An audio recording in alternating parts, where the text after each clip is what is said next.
जब से पुनर्विवाह की बात चली है, रामा अनुज की विचित्र मनोस्थिति है। शादी करे या ना करे, लेकिन जब से जयश्री को देख कर आए हैं, विवाह न करने का विचार बदलने लगा है। अभी 1 साल ही बीते हैं पत्नी सुलभा के देहांत को।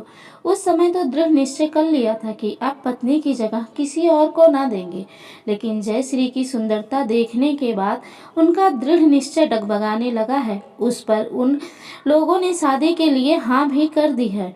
अनिर्णय की स्थिति बनी हुई है। सोचा प्रोफेसर त्रिपाठी की सलाह ली जाए। करीबी मित्र होने के साथ ही वह समझदार, सुलझे हुए व आदर्शवादी इंसान भी हैं। यार, बड़ी दुविधा में हूँ, दोबारा विवाह करूँ या ना करूँ। बड़ी झिझक के साथ रामा अनुज ने पूछा। दोबारा नहीं रामा अनुज, तिबारा। अपनी बालिका वधू को क्यों भूल जाते हो? और मैं कहता हूँ, फिर से शादी करने से तो अच्छा है अपनी बालिका वधू को ही ले आओ। भली लड़की है, तुमने त्याग दिया तो बेचारी भाइयों की चाकरी करते हुए जीवन व्यतीत कर रही है। कभी तो उसकी भी सुध लो। रामानुज खींच गए। बेवजह त्रिपाठी की सलाह लेने आ गए। उन्होंने तो बातों को और भी उलझा दिया। अब उस पागल को घर ले आऊं, जिसका चेहरा तक ना देखा कभी, जिससे सालों पहले ही नाता तोड़ चुका हूँ। जानकी नाम था उसका। रामा अनुज तब यही कोई 16-17 साल के थे। पढ़ना लिखना चाहते थे, लेकिन परिवार के बाल विवाह की परंपरा के बलि चढ़ गए। बाबूजी के दबाव के चलते नाना कहते हुए भी जानकी से विवाह करना पड़ा। चूंकि जानकी अभी 12-13 साल की ही थी, इसलिए गौना 5 साल बाद होना तय हुआ। रामानुज खुश हो गए कि बाबूजी ने जानकी नाम का जो फंदा गले में डाला था, 5 साल तक उससे पीछा छूटा। वो जी जान से पढ़ाई में जुट गए। इसी बीच रामा अनुज के बाबूजी का देहांत हो गया। माँ तो पहले ही चल बसी थी। बाबूजी ही कभी कभार जानकी की सुध लेते थे, पर उनके देहांत के बाद तो रामा अनुज ने जैसे उसे भुला ही दिया। 5 साल बाद जब जानकी के पिता ने गौने की बात छेड़ी तो रामा अनुज अभी नहीं कहकर बात टाल गए। इधर पढ़ लिख कर वो प्रोफेसर बन गए। दिखावा पसंद तो वे थे ही। प्रोफेसर बनने के बाद अनपढ़ गंवार जानकी उन्हें अपनी गृहस्थी के लिए अनुपयुक्त लगने लगी। उन्होंने साफ साफ कह दिया कि ऐसी गंवार पत्नी को वो घर नहीं लाएंगे। और फिर कई लड़कियों को देखने के बाद उन्होंने सुलभा को पत्नी के रूप में चुना। अमीर घराने की सुलभा की सुंदरता, शिक्षा और रहन सहन के तरीके को देखकर रामानुज आनंदित हो गए।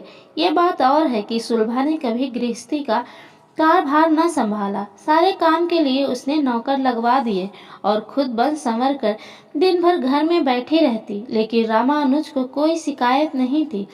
इधर जानकी के बारे में कभी कभार सुनाई दे जाता कि उसका मानसिक संतुलन गड़बड़ा गया है। वो दिन भर बस पूजा पाठ, घर के काम काज में व्यतीत करती है। किसी से मिलना जुलना नहीं है, उठना बैठना नहीं है। लेकिन रामा अनुज पर इन बातों का कोई प्रभाव नहीं होता था। वो तो बस सलीकेदार पत्नी सुलभा को पाकर मगन थे, लेकिन उनकी खुशियों को शायद जानकी की आह लग गई। पिछले साल सुलभा को ऐसा बुखार हुआ कि वो ठीक ही नहीं हो पाई। उसके देहांत के बाद एक बार फिर रामा अनुज अकेले रह गए, घर में 2 नौकरों के साथ। 1 साल तक सब यूं ही चलता रहा, लेकिन फिर लोगों ने सलाह देनी शुरू कर दी कि अभी उम्र ही क्या है, यूं अकेले जीवन थोड़ी ही बीतेगा, शादी कर लो, तुम्हें आसरा भी मिल जाएगा और वंश बढ़ाने के लिए कुलदीपक भी तो चाहिए। और ये लोगों की सलाह का ही नतीजा है कि दोबारा विवाह का जिक्र होने लगा है। खैर, रामानुज दिखावेबाज भले ही हों, लेकिन बुरे इंसान नहीं है। उनके दूसरे दोस्तों ने भी उन्हें यही सलाह दी कि जानकी को ही वापस बुला लिया जाए।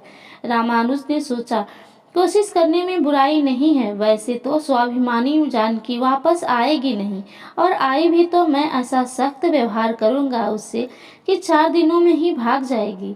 यही ठीक रहेगा। दोस्तों के बीच अच्छा भी बन जाऊंगा और मानसिक संतुलन खो चुकी जानकी के साथ निभाना भी नहीं पड़ेगा। रामा अनुज स्वयं नहीं गए, बल्कि अपने नौकर को भेज दिया जानकी को लाने, ये सोचकर कि नौकर को देखकर ही शायद जानकी न लौटे। लेकिन ऐसा नहीं हुआ। शाम को जब रामा अनुज कॉलेज से लौटे तो एक स्त्री पानी के गिलास के साथ हाजिर हो गई। रामा अनुज अचंभित थे। चाय बनाओ, कुछ नाश्ता करेंगे? वैसे नाश्ता तैयार है। स्त्री की आवाज़ सुनकर रामा अनुज चेते, लेकिन कुछ भी ना बोलते बना। मैं जानकी हूँ, शायद आपने पहचाना नहीं मुझे। हाँ हाँ ठीक है, आवाज़ थोड़ी सख्त कर ली रामा अनुज ने, जैसा कि उन्होंने पूर्व योजना बना रखी थी। मुझे नाश्ता वास्ता नहीं करना है, तो चाय ही पी ले, थकान दूर हो जाएगी। कहकर बिना उत्तर की प्रतीक्षा किए जानकी रसोई की ओर मुड़ गई। रामानुज दंग थे। सुलभा जब तक जीवित रही कॉलेज से लौटने पर कभी पानी का गिलास तक लेकर नहीं खड़ी रही, ना ही कभी चाय नाश्ता पूछा। उसके रहते ये जिम्मेदारी नौकरों ने ही पूरी की। तभी जानकी चाय ले आई। रामानुज चाय पीकर तरोताजा हो गए, लेकिन घर पर अधिक समय वो नहीं बिताना चाहते थे। जानकी उनके फंसाने के फिराक में है और वो उसे और मौका नहीं देना चाहते थे, इसलिए फौरन निकल गए। देर रात घर लौटे तो जानकी सोफे पर बैठी इंतजार कर रही थी। देखते ही बोली, हाथ मुंह धो ले, खाना लगा देती हूँ। क्यों, नौकर नहीं है क्या घर में? मैं उनसे खाना मंगवा लूंगा, तुम्हें तकलीफ करने की जरूरत नहीं है। पति को खाना नौकर परोसे, ऐसे संस्कार मेरे नहीं हैं। वैसे भी इतनी पूजा पाठ के बाद तो आपकी सेवा का मौका मिला है, उसे गंवाना नहीं चाहती। रामा अनुज से कुछ कहते ही नहीं बना। घर में इस तरह का संस्कार देखने का उन्हें सौभाग्य ही कहाँ मिला था। माँ बचपन में गुजर गई थी और पत्नी सुलभा का तो अपने बनाव श्रृंगार से ही फुर्सत नहीं मिली कभी। वो हाथ मुंह धोकर खाने बैठ गए। पहली बार किसी ने प्यार से अपने हाथों से खाना बनाकर खिलाया था, वरना बचपन से लेकर अब तक नौकरों के हाथ का बना खाना ही खाया था उन्होंने। और उस प्यार की मिठास वो खाने के स्वाद में स्पष्ट महसूस कर सकते थे, लेकिन तारीफ नहीं की उन्होंने।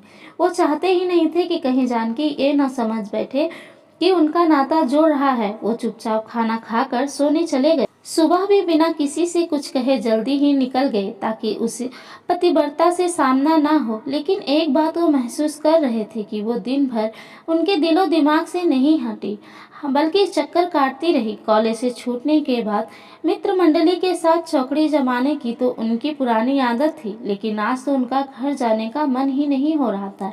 एक अजनबी स्त्री के रहते घर में जाना ठीक नहीं लग रहा था।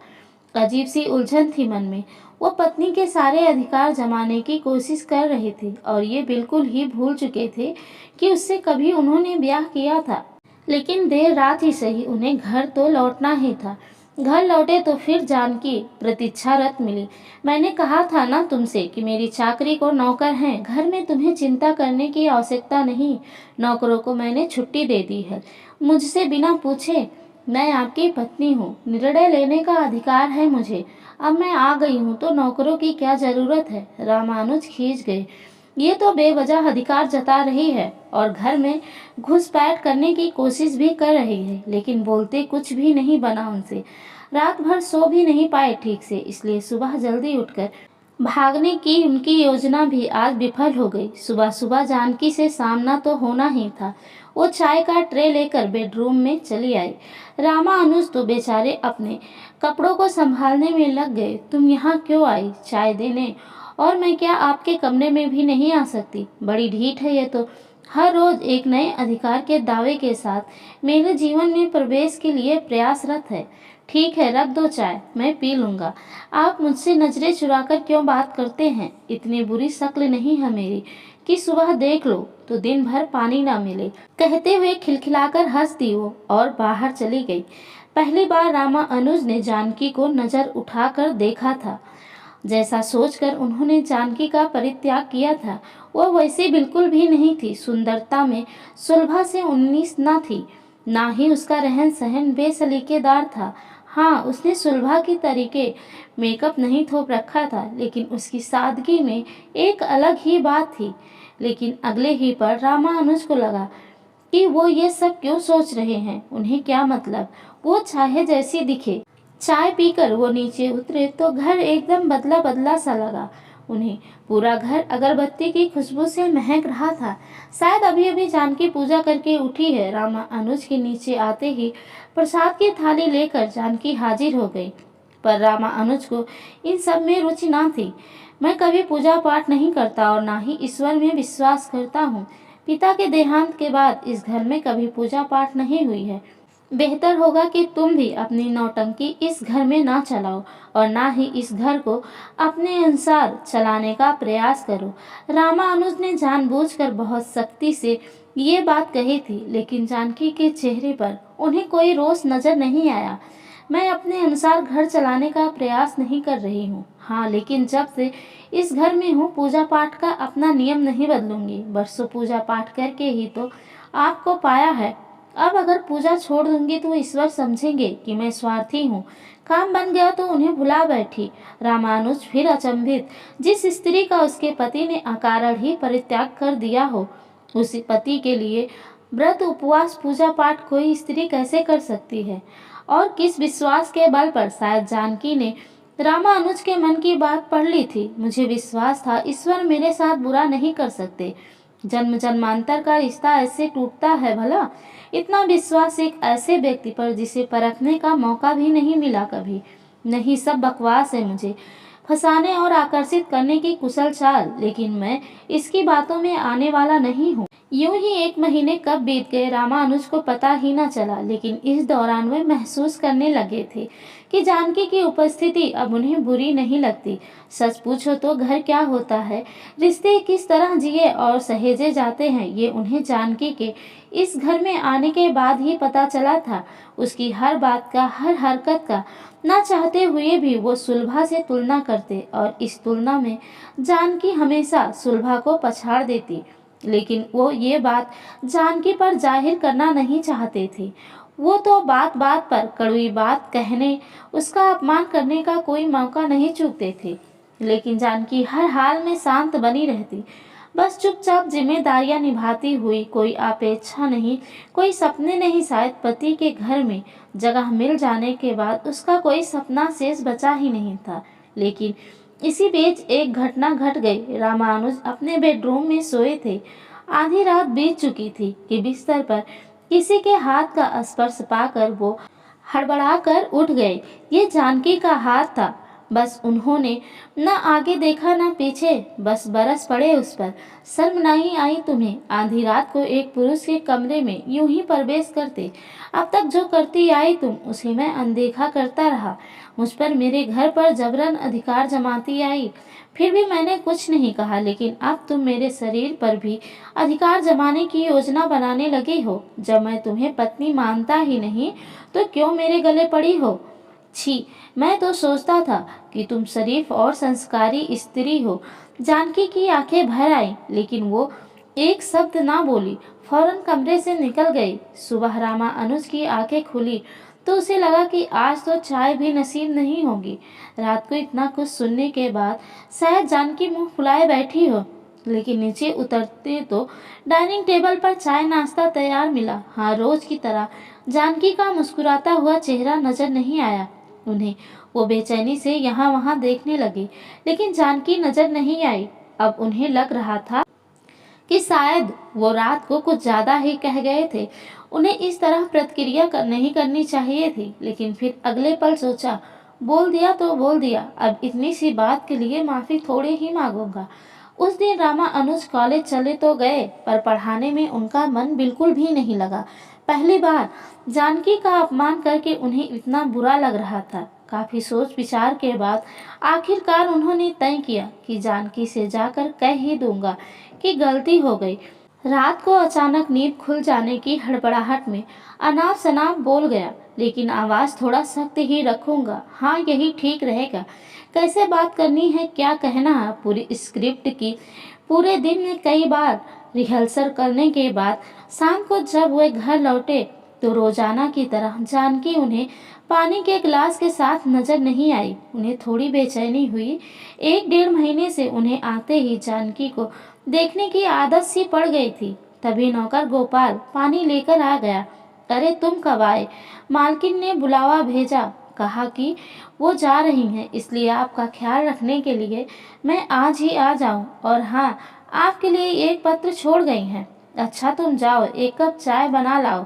गोपाल को भेजकर रामानुज फौरन पढ़ने बैठ गए। क्या संबोधन दूं तुम्हें, समझ ही नहीं पा रही, इसलिए बिना संबोधन के ही पत्र शुरू कर रही हूँ। जानती हूँ कि तुम खुश होगे आज मेरे जाने से, और ये भी जानती हूँ कि मेरे आने के पहले ही दिन से तुम इसी प्रयास में थे कि मैं घर छोड़ जाऊं, इसलिए बात बात पर मेरा अपमान करते रहे, वरना इतना बुरा बोलना तुम्हारा स्वभाव नहीं है। ये मैंने पहले दिन ही तुम्हारा चेहरा देखते ही पढ़ लिया था। तुम अपने लक्ष्य में सफल हुए। खैर, मुझे कोई शिकायत नहीं है। ईश्वर ने पति सेवा का भले ही कुछ दिनों के लिए ही सही जो मौका दिया, उसके लिए मैं उनकी बड़ी आभारी हूँ। शेष जीवन इन्हीं दिनों को याद करके गुजार दूंगी। पत्र लिखने का कारण शिकायत करना नहीं है, बस अपनी सफाई देना चाहता हूँ। हालांकि झूठ को झूठ साबित करने की कोई ज़रूरत नहीं होती और ना ही मुझे ऐसी आदत है। उस दिन रात को मैं तुम्हारे कमरे में तुम्हारा प्यार पाने की इच्छा से नहीं आई थी। अपने पति का प्यार पाने की सोचने की भी गलती नहीं कर सकती। दरअसल उस दिन मैं रसोई में काम करते गिर गई थी और बहुत चोट आई थी। दर्द बर्दाश्त नहीं हो रहा था, इसलिए दवाइयाँ लेने तुम्हारे कमरे में आ गई। ये सोचकर तुम्हें जगाया नहीं कि दिन भर के थके हो, अकारण नींद क्यों खराब करूं। दवाई का बैग तुम्हारी तकिया के नीचे था, इसलिए स्वयं निकालने की कोशिश करने की गलती कर बैठी। नहीं जानती थी कि पति के बिस्तर पर हाथ रखना भी एक पत्नी के लिए इतना बड़ा अपराध हो सकता है। तुम्हारी किसी बात का इतने दिनों में बुरा नहीं माना, लेकिन अपने चरित्र के विरुद्ध कुछ नहीं बर्दाश्त कर सकती, इसलिए जा रही हूँ। गोपाल को बुला भेजा है और उसे सारी बातें समझा दी है। वो मुझसे भी बेहतर तुम्हारा ख्याल रखेगा। जानकी पत्र पढ़ते पढ़ते रामानुज की आंखों से अश्रुधारा बह निकली। शायद ये पश्चाताप के आंसू थे। नहीं, अब जानकी को वो और वनवास नहीं देगी। और जब जानकी जैसी पत्नी है तो जयश्री से पुनर्विवाह करने का तो प्रश्न ही नहीं उठता। इस बार तो स्वयं जाएंगे जानकी को लेने। पूरे जीवन भर अपने पास रखने के लिए उसे शेष जीवन में पत्नी का वो सारा मान अधिकार देंगे जिसकी वो अधिकारिणी है। आज उन्हें पहली बार जानकी की अहमियत समझ में आ रही थी और विवाह की भी। आज वो सोच रहे थे कि सचमुच 7 फेरे का बंधन बहुत मजबूत होता है। हम लाख कोशिश करें लेकिन ये बंधन नहीं टूटता। ईश्वर ने पत्नी के रूप में उनके लिए जानकी को ही चुना था। उन्होंने सुलभा से विवाह करके ईश्वर की इच्छा के विरुद्ध जाने की कोशिश की। शायद इसलिए ईश्वर ने सुलभा को उनसे छीन लिया। हमारे कानून की तरह ईश्वर की अदालत में भी शायद दूसरे विवाह को वैधानिक नहीं माना जाता है। लेकिन अब सारी गलतियों को सुधारने का अवसर आ गया है। अगली सुबह उन्होंने जयश्री के परिवार में संदेश भिजवा दिया कि उन्हें विवाह नहीं करना और स्वयं जानकी को लेने के लिए निकल पड़े।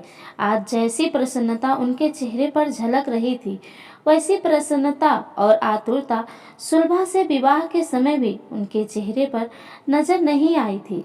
कहानी अच्छी लगी हो तो लाइक शेयर सब्सक्राइब करना ना भूलें। आप सबका बहुत बहुत धन्यवाद।